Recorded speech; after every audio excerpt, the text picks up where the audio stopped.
Friends உங்கள் மேலே இருக்கா முகத்தில் அக்கா என்ன போட்டிருக்கா தெரியுமா? முல்தானி மெட்டி இருக்குல்ல, முல்தானி மெட்டி கொஞ்சம் எடுத்துக்கோங்க. அது வந்து டிபார்ட்மெண்ட் ஸ்டோரில் கிடைக்கும், இல்லைன்னா நாட்டு மருந்து கடையிலையும் கிடைக்கும். முல்தானி மெட்டி, கொஞ்சம் தயிர், நல்ல முல்தானி மெட்டியும் தயிரும் போட்டு முட்டையோட வெள்ளைக்கருவு, முல்தானி மெட்டியும் கொஞ்சம் டைட்டு கொடுக்கும், முட்டையோட வெள்ளைக்கருவு போட்டதுனால முகம் ரொம்ப டைட்டியாக பிடிச்சிருக்கு பாருங்கள், ஒரு இறுக்கி பிடிச்ச மாதிரி இருக்கும்.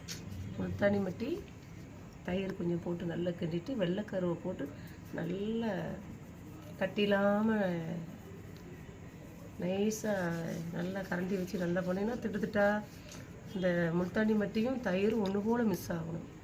அடித்து அது நல்லா அப்படி போட்டு கழுத்துக்கும் சேர்த்தே போடுங்க.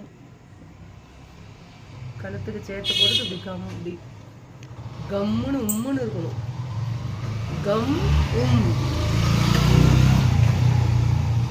கம்முன்னு உம்முன்னு இருக்கணும். பேசினோம்னா கோடு விழுதுனா இப்போ காஞ்சி அப்புறம் பேசணும், ஈரத்தோடய பேசணும், அப்படியே கோடு போட்ட மாதிரி இருக்கும். ஃப்ரெண்ட்ஸ், இந்த க்ரீம் போடுங்க. டெய்லி ஒரு க்ரீம் சொல்கிறேன், இந்த க்ரீம் போடுங்க. இதுவும் நல்ல முகத்தை ஒயிட்டாக காட்டும். அதை உள்ள அழுக்கெல்லாம் அந்த முல்தானி மெட்டி வந்து உள்ள அழுக்கெல்லாம் எடுத்து ப்ளீச் பண்ண மாதிரி இருக்கும். சூப்பராக இருக்கும். கழுவிட்டு லைட்டாக ஒரு சொட்டு தேங்காய் எண்ணெய் ஊற்றிட்டு படுத்துருங்க. காலையில் பாருங்களேன், முகம் அப்படி நல்லா க்ளோவாக ஷைனிங்காக இருக்கும். இந்த முல்தானி மெட்டிங்க வந்து ட்ரை ஆன மாதிரி, அதுக்கு தான் தயிர் சேர்க்கும், முட்டை சேர்க்கும். நல்லா கழுவிட்டு கண்ணாடி பார்த்து தொடச்சிட்டு ஒரு லேசாக தேங்காய் எண்ணெய் போட்டுட்டு கண்ணை சுற்றி எல்லாம் போட்டு படுங்க.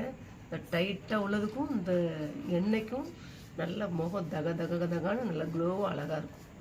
காலையில் பார்க்கும் போது முகம் ஷைனிங்காக இருக்கும், ஃப்ரெஷ்ஷாக இருக்கும். டைட்டிங்காக இந்த பக்கம்லாம் அப்படி தொங்குற மூஞ்செல்லாம் டைட்டாக வந்துடும் நல்லா.